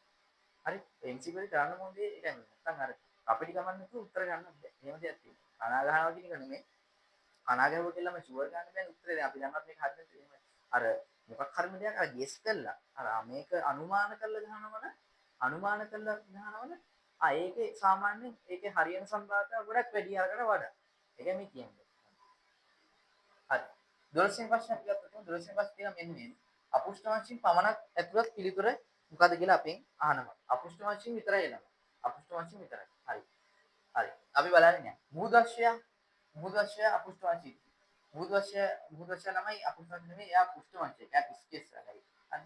පිඹුරා. පිඹුරා ගත්තොත් එම් පිඹුරා අපුෂ්ඨ වංශයේත් පුෂ්ඨ වංශයේත් ළමයි පිඹුරා ගත්තොත් පිඹුරා ඇවිල්ලා ඒ පොඩුවට පෙරක් කිතියම කියන්නේ අපුෂ්ඨ වංශයෙන් නම් උරගිය. හරි. පසංගිල්ල ගත්තොත් එම් ඒකත් අපුෂ්ඨ වංශ. අපි කියන අපුෂ්ඨ වංශ විතරක් මුහුදශ්‍රය කියන පුෂ්ඨ වංශය. ඉතින් එයා ගන්න බෑ. සමහරවිට ඔව් අපි දන්නවා ආත්‍රපෝඩ අපුෂ්ඨ වංශය. තාපස කකුල කියලා කියන්නේ. ඒත් අපි දන්නවා මොකද්ද ආත්‍රපෝඩ. හරි. හරි. ඒ සමාන කොටසට බෙදෙන මතක ඇති නේද? හරි. හැකරැල්ල. ඒ වගේ තත්ත්වේ කැස්බෑව කැස්බෑව ගත්තාම තමයි කැස්බෑව ගන්න පුළුවන් මේ මොලුස්කා. හරිද? හරිද? එයාවිල පුෂ්ඨ වංශය. පසඟිල්ල ගත්තොත් 1.5 මීටර. පුෂ්ඨ වංශය. හරිද? මැඩියම් හොදෙන්නේ. මැඩිය අපි ගත්තොත් ඇම්ෆිබියා. පුෂ්ඨ වංශය. නේද? හරි. ගොළුබෙල්ල මොලුස්කා. හරිද? පුෂ්ඨ වංශික අපුෂ්ඨ වංශික අපුෂ්ඨ වංශය. මත්ස්‍යයා පිස්කේස් පුෂ්ඨ වංශය. සමල්ල අපුෂ්ඨ වංශය. දැන් මෙතනින් අපුෂ්ඨ වංශ සත්ත්ව වංශ විතරක් ඉන්නේ කවුද ළමයි? සමනලය ආත්‍රපෝඩ. තාපසකව ආත්‍රපෝඩ. ගැලවිලා ඇන්ලිලා. එහෙනම් මේ සෙට් එක නේද ළමයි අපුෂ්ඨ වංශයෙන් විතරක් ඉන්න පිළිතුරට. අනිත් ඒවා ළමයි එක පුෂ්ඨ වංශයක් ගන්නවා. මේ පුෂ්ඨ වංශික කියන්නේ. මේකෙත් පුෂ්ඨ වංශයක් ඉන්නවා. මේකෙත් පුෂ්ඨ වංශික ඇතුළම තුන් මේ දෙන්නෙම ඉන්නවා. මේ දෙන්නේ එක්කෙනෙක් ඉන්නවා. ළමයි අපුෂ්ඨ වංශ විතරක් ඉන්න මේ උත්තරේ මොකක්ද එන? උත්තරේ අංක 2. එහෙනම් ඒකට ළමයි සාමාන්‍යයෙන් අපි සත්ත්ව වංශ මොනවද? ඒව ගැන දැනගන්න. පුෂ්ඨ වංශී කියන්නේ පොදු වැඩ පෙළක් තියෙනයි. සතුන් ප්‍රදේශ අරගෙන බෙදන්න පුළුවන් පොදු වැඩ පෙළක් තියෙන සහ නැති. පොදු වැඩ තියෙන අයට කියන්නේ පුෂ්ඨ වංශී. නැති අයට කියන්නේ අපුෂ්ඨ වංශී. තියෙන අයගේ ප්‍රදේශයෙන් අපි දන්නවා වංශ පහකට බෙදන්න පුළුවන්. පිස්කේස්, ඇම්ෆිබියා, රෙප්ටීලියා, ආවේස් සහ මැමෑලියා කියන වංශ. අපුෂ්ඨ වංශී පොදු වැඩ පෙළ නැති අය අපිට බෙදන්න පුළුවන් අපෝ නිඩාරියා, හරිද? ඇනලිඩා, මොලුස්කා, නිඩාරියා, ඇනලිඩා, මොලුස්කා, හරිද? විඩාරියා ඇනලිඩා මොලුස්කා. දැන් අතින්දී අපිට පිස්කෙස් ඇම්ෆිබියා රෙප්ටිලියා ආවෙස් සහ මැවලියා කියන්නේ විඩාරියා ඇනලිඩා මොලුස්කා ඊට පස්සේ විඩාරියා ඇනලිඩා මොලුස්කා ඒකෙන්ද මේක ආත්‍රපොඩා කියලා ඒ දෙකෙන් තමයි මේ අපුෂ්ඨ වංශික වෙන්නේ. දැන් අපි ගත්තොත් පසකෙට ගත්තොත් ඒකයිනේ මේක එකක් අපුෂ්ඨ වංශික. ඇස්මෑගත්තොත් මොලුස්කා එකක් අපුෂ්ඨ වංශික. ඒකයි මේ කට්ටිය ඇම්ෆිබියා නම් මේ වංශික විතරයි ගන්නවා. උත්තරේ අපුෂ්ඨ විතරක් ඉන්නවා. උත්තරේ අංක 2.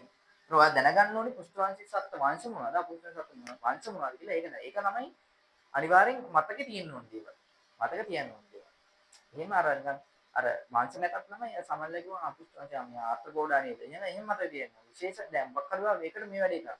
මොකක් හරි සත්ත්ව වංශයක් ගන්න ළමයි ඒ සත්ත්ව වංශය දාලා විශේෂ කෙනෙක් වගේ. ඇනිඩා කියව ගමන් මතකයි කවුද? ගැඩවිලා හැකරල්ලා වගේ කිව්ව තමයි ඇනිඩා කියන්නේ. පණුව සමාන දේවල්ට සමාන ප්‍රංශ ආන්නේ. එහෙම මතක තියා.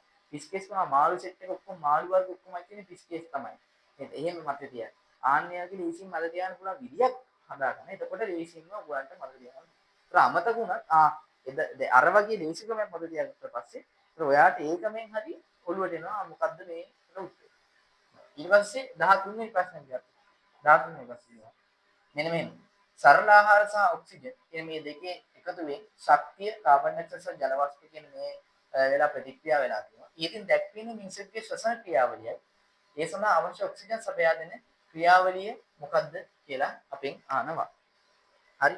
ඒ සඳහා මේ මොකද්ද මොනවද දෙන්නේ? හරි. ඒ සඳහා අවශ්‍ය ඔක්සිජන් සපයා දෙන ක්‍රියාවලිය මොකද්ද කියලා තමයි අපෙන් අහන්නේ නේද? හරිද? ඒතකොට ඒ සඳහා ඔක්සිජන් ක්‍රියාවලිය තමයි අපෙන් අහන්නේ. දැන් ඔන්න මෙහෙමයි වැඩි. හරිද?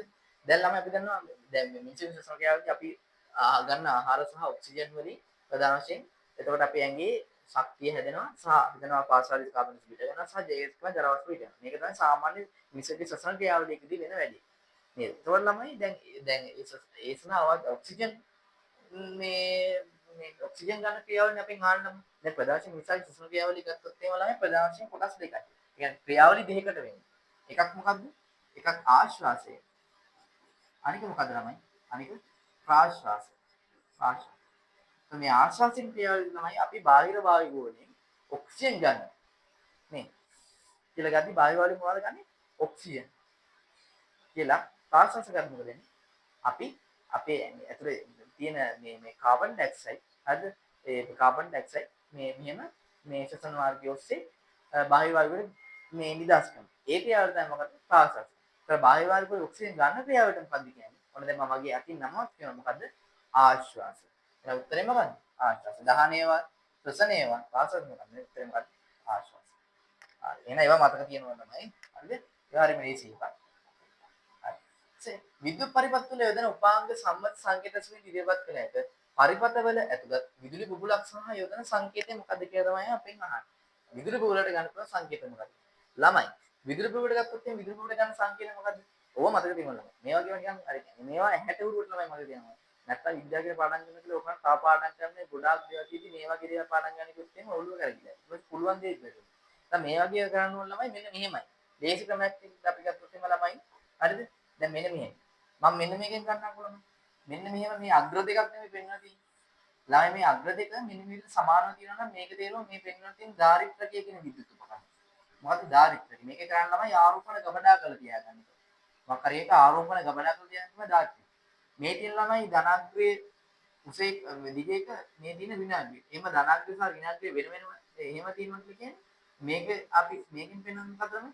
මේකෙන් පෙන්වන්න ළමයි මොකද්ද? මේකෙන් පෙන්වන්න ළමයි සරල මේ වියලි කෝෂය කියන්නේ මේක තමයි ළමයි අපි මොකක් හරි පරිපතයක් සඳහා අවශ්‍ය කරන විදුලිතේ දෙන්නේ ධාරාව හරිද මේ තියෙන ළමයි බල්බ් එක සාමාන්‍ය බල්බ් එකක් අපි පරිපතයක පෙන්නන්නේ මෙන්න මේ හැටි මෙහෙම එකක් නෑ ළමයි එහෙනම් දැන් අපෙන් අහන්නේ පරිපතයක විදුලි බුබුලක් සඳහා ඉදන් සංකේත විදුලි බුබුලක් සඳහා දාන්න මොකද මේ වගේ කතරේ නිකන් බෝලයක් ගහලා කතරයක් ගන්න කියන්නේ උත්තරේ මොකද අන්තේ දෙක ඒ වගේම ළමයි නිකන් අර ඇහි උරුවට මැද ලියන්න හරිද බල්බ් දැක්කම මේ කල්මින් බෝලයක් කරලා කතරයක් කරලා මම දිගයි ඇමීටර් එන මොකක්ද සංකේතය මේ හරි මම ගන්න වෝල්ට් මීටර් එන සංකේතය මොකක්ද ඕක මේ අර ගැලවුණු මීටර් එන සංකේතය තමයි ගැලවුණු මීටර් නම ගොඩක් නෑ මේක තමයි ගොඩක් කරන්නේ එහෙනම් උත්තර යන්නේ මේ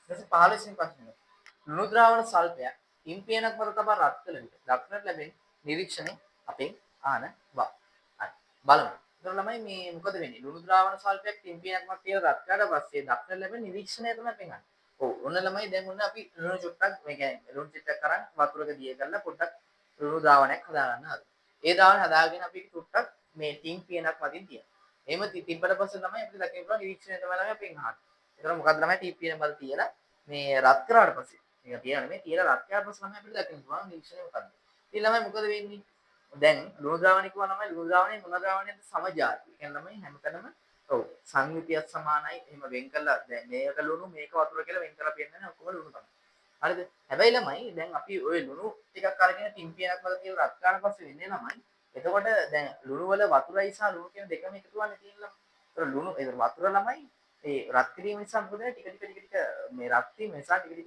මේ උෂ්ණත්වය වැඩි වීම හරහා ඒක වාෂ්ප වෙලා මේ වාෂ්ප වෙලා යනවා වාෂ්ප වෙලා ගිහින් මොකද වෙන්නේ අන්තිමේදී අර දීලා තිබ්බ ලුණු ටික තියෙනවා ලුණු වල වැඩිපුර දීලා තියෙන ලුණු ටික ඒ ලුණු ටික තමයි මෙන්න මෙහෙම හරිද ඒ ලුණු ටික මොකද ඒ ලුණු ටික තමයි මෙන්න මෙහෙම මේ ටීම්පියේ මත පොඩි මෙන්න මෙහෙම චූටි කුඩක් විදිහට ඉතුරු වෙලා තියෙනවා කුඩක් විදිහට ඒක තමයි ළමයි මේ ඒක සාමාන්‍යද දැන් ටීම්පියේනේ කළු කුඩක් ඉතුරු වෙන්නේ නැහැ ළමයි කළු කුඩ නෙමෙයි ටීම්පියේ මත දාවණිය එහෙම තියන්නේ නැහැ ළමයි රත් වෙද්දි තමයි අර වතුර කොහොමවත් වාෂ්ප වෙනවා ඒක ළමයි ඉතුරු වෙන්නේ නැහැ කියන්නේ චූටි අර ඉතුරුලා තියෙන ලුණු ටික සුදු ඉතුරු වෙන්නේ නැහැ ටීම්පියේ ඉස්සත් ඉවරනේ එහෙම වෙන්නේ නැහැ ළමයි ටීම්පියේ මත සුදු කුඩක් ඉරනවා ඒක තමයි ළමයි සාමාන්‍ය මොකද මේ රත් කිරීමත් එක්ක ළමයි වෙන්නේ මේ රත් කරනවා නම් ඒක රත් කරලා පස්සේ වෙන්නේ අර වතුර ටික වාෂ්ප වෙලා යනවා මේක සුදු ගලක් සුදු එහෙනම් ටීම්පියේ සුදු ගලක් ඒක තමයි උත්තරය අංක 4 තමයි 15ට එන්නේ ඊළඟට අපි ගත්තොත් එimhe 16 මේ ප්‍රශ්නේ ගත්තොත් එහෙම මිනිසාගේ වෘක්ක යුගල ආයතන පද්ධතිය මොකක්ද අහනවා වෘක්ක යුගල කියන්නේ මොකද්ද වග්ගඩු අපි දැක්ක දෙනා තමයි ඒක වග්ගඩු කියලා කියන්නේ මොකද්ද කියනවා නෝයි කියලා යාළුවෝ විරු කියන මේ වග්ගඩු දෙක අතරින් දෙකක් දෙනවා කියන්නේ වග්ගඩු දෙක අතරින් දෙකක් කියනවා ඒ කියන්නේ ළමයි වග්ගඩු කියලා කියන්නේ ළමයි මෙන්න මේ විදිහට අපේ ඇඟේ තියෙනවා දැන් මෙන්න මේ විදිහට බෝන්චි බීජයක් හැදෙනවා මෙන්න මේම ව්‍යුහයක් කරනවා ඒ වගේ දෙකක් තියෙනවා එකක් නෙමෙයි දෙකක් නෙමෙයි දෙකක් තිබ්බ ප්‍රශ්නයක් ඒද මෙන්න මෙහෙම තියෙන ඔන්නම පොඩි විදිහක් තියෙනවා ළමයි ඔයාලා මේ වග්ගඩු කියලා කියනවා. හරි මේ මම එළිය ස්වරූපයක් මේක අතුරු ඇඳලා පස්සේ මෙන්න පොඩි උඩ පිටිලා මම මේ හැදෙන පොඩි පොඩි ටිකක් තියෙනවා. හරි. හරි එන්න තියෙනවා.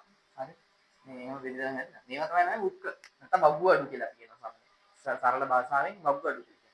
ළමයි මේ වග්ගු අඩු එතකොට ළමයි අයිති වෙන්නේ අපේ ඇඟේ මොන පද්ධතියද? දැන් ළමයි අපි දන්නවා අපේ ඇඟේ එක එක පද්ධති. ආහාර ජීවන පද්ධතිය තියෙනවා. හරි. ඒකෙන් කරන්නේ අපේ ඇඟේ කන ආහාර ජීවනය කළා ජීර්ණ නොවෙච්ච දවයන්ගෙන් අයින් කරලා ඒ වලට තමයි හදන්නේ.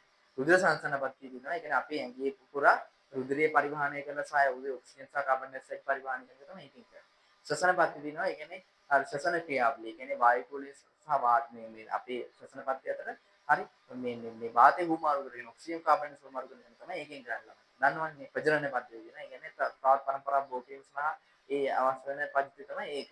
හරිද? ඊට පස්සේ ගත්තොත් එහෙම හරි තව ඕනතරම් පද්ධති තියෙනවා ළමයි තාමත් තියෙන තවත් හරි මේ තව තියෙනවා මේ මොකද්ද වයිස්රායි පද්ධතිය කරන්නේ ළමයි අපේ ඇඟේ අර ඉතුරු වෙන විශේෂයිත දේවල් ඒ කියන්නේ වයිස්රායි කරන දේවල් ළමයි අයින් කරන එක තමයි කියන්නේ අපේ ඇඟෙන් අයින් කරන එක තමයි වයිස්රායි පද්ධතිය. ඒ වගේ පද්ධති ගොඩක් තියෙනවා. හරිද? දැන් අපේ අහන්න දුක්ඛ විගල වග්ගඩු කොහෙද තියෙන්නේ කියලා ළමයි. දැන් වග්ගඩු තියෙන්නේ නැත්නම් මොන පද්ධතියද? ආහාර ජීවන පද්ධතිය තියෙනවානේ. යකවාදීන ප්‍රතිවකුත් මාර වැඩි වෙන්නේ. අද ආර්ය ප්‍රතිවාදී. ඔව් මුඛයක ගත්තාම මුඛ කුහරයයි ඊට පස්සේ ග්‍රසනිකාවයි මේ බතේ තියෙන මොකද්ද? අන්න සෝතේ එක්ක ආවාසය සහ කුඩා අතර මහාන්ත එක්ක බුදේ එක්ක ඉවරන විතරයි ආහාර. රුධිර සම්පatti බවලම අපි දන්නවා අපේ මේ මෙතන තියෙන මොකද්ද? හරි අපේ අපේ වම් පැත්තට වෙන්නේ ඇඟේ වම් පැත්තට වෙන ගොඩක් තියෙන මොකද්ද? හાર્ට් එක. හෘද වාස්තු හෘදයෙන් රුධිරේ පම්ප කරලා ඒ හරහා අපේ ඇඟේ හරහා මේ රුධිර යවන එක තමයි රුධිර සංගමනය. ශ්වසන පද්ධතිය කියන්නේ වාතයත් කියන්නේ වායු වලයි අපි ශ්වසනය වාතු මාරු කරගන්න එක. බහිස්රාය පද්ධතිය කියන්නේ තමයි ඒතර බහිස්රාය කියන්නේ අපි ඇඟේ බහිස්රාය කරන්න ඉතුරු වෙන දේවල් ළමයි අර ඇඟට විශේෂයිත දේවල් එම අපද්‍රව්‍ය අර විශේෂයිත අපද්‍රව්‍ය සහ නයිට්‍රෝජන් අපද්‍රව්‍ය අපේ ඇඟෙන් අයින් කරන එක තමයි බහිස්රාය. ඒක තමයි ළමයි මේ මුක්ක වලින් විශේෂම කරන්නේ. මේ මුක්ක ඇත්තම තියෙන්නේ නම් බහිස්රාය පද්ධතිය. මොකද තියෙන්නේ බහිස්රාය පද්ධතිය. ඔය තියෙන්නේ බයිස්රායි පද්ධතිය වයින් තමයි වග්ගඩු තියෙන්නේ. ආදිසේ මත යනවා ශ්වසන පද්ධතියේ වග්ගඩු තියෙනවා. හරිද? ඔය තියෙන වග්ගඩු බයිස්රායි පද්ධතිය. ළමයි මේ වග්ගඩු වල තමයි මුත්‍රාවෙන් පෙරෙන්නේ. එනේ මා මුත්‍රා පෙරලා එහෙම වෙලා තමයි මේකට ගිහින් අපි මෙතන තියෙන මොකද්ද? මෙතන තියෙන පොඩි බැලුන් එකක් අපි එකට කියනවා මුත්‍රාශය. මේකේ මුත්‍ර සුවීම හරහා ඊට පස්සේ එහෙම කරා තමයි මේ මුත්‍රා ඉවෙන්නේ. එහෙනම් කොහොමද මන්දලා පින්නෝ දැන් ඔයාලට මතක තියෙනවා ආයද ඇන්ඩිස් එහෙනම් මේක මුත්‍රායි. මොකද බයිස්රායි පද්ධතිය. එහෙනම් ඊට පස්සේ මොකක්ද තන්තු කම්පණයෙන් ධ්වනිය උපදවන උපකරණයකි. තන්තු කම්පණය කිරීම හරහා ධ්වනිය උපදවන උපකරණය තමයි අපේ අයිකාට ගන්න. තන්තු කම්පණය කිරීම හරහා තන්තු කම්පණය කිරීම හරහා ළමයි ධ්වනිය උපදවන්නේ. දැන් අපි දන්නවා ධ්වනිය උපදවනවා කියවම ධ්වනිය උපදවන එක එක විදිහම ළමයි. අපි පුරා ළමයි පටල කම්පණය කළා. නැත්තම් මොන හරි අපි ගත්තොත් එහෙම අපි දන්නවා මේ වාත කඳ කම්පණය කිරීම හරහා කරන්න පුළුවන්. හරිද? ඊට පස්සේ තන්තු කම්බි කම්පණය කිරීම හරහා කරන්න. ඒ විදිහට විශේෂ විදි තියෙනවා ළමයි. ඒතර ඒ තන්තු කම්පණය කිරීම හරහා ධ්වනිය උපකරණ තමයි ගොඩක්ම අපි ගත්තොත් එහෙම අපි දන්නවා গিitar එක, වයලින් එක, මේ සිතාර් එක, ස්රාජ් එක, හරිද? තව ඒ වගේ තියෙනවා ළමයි.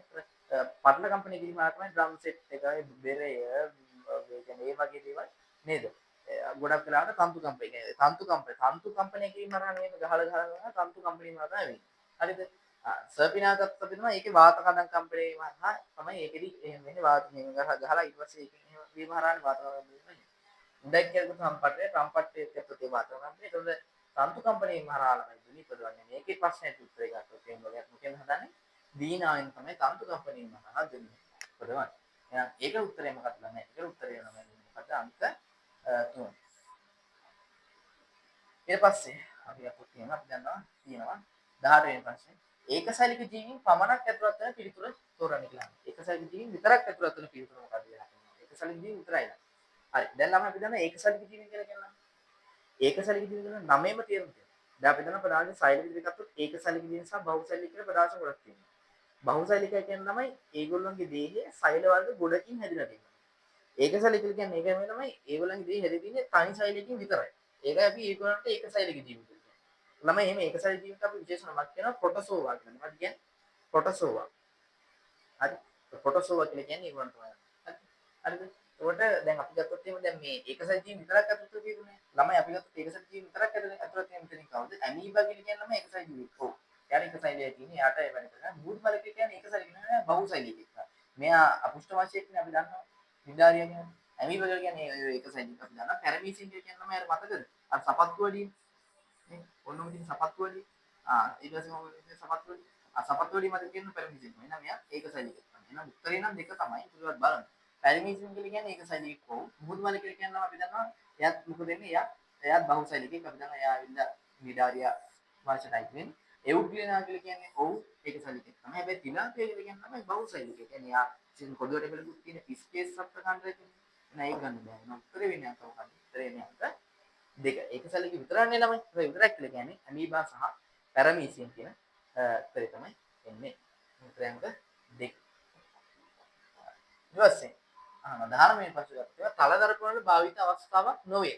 තලදරපණ වල භාවිත නොවස්. තලදරපණ භාවිත වෙන්නේ නැති අවස්ථාවක් අපි ගන්න. තලදරපණ භාවිත වෙන්නේ නැති අවස්ථාවක්. දැන් මේ මොනවද තලදරපණ භාවිත වෙන්නේ නැත්තේ ළමයි?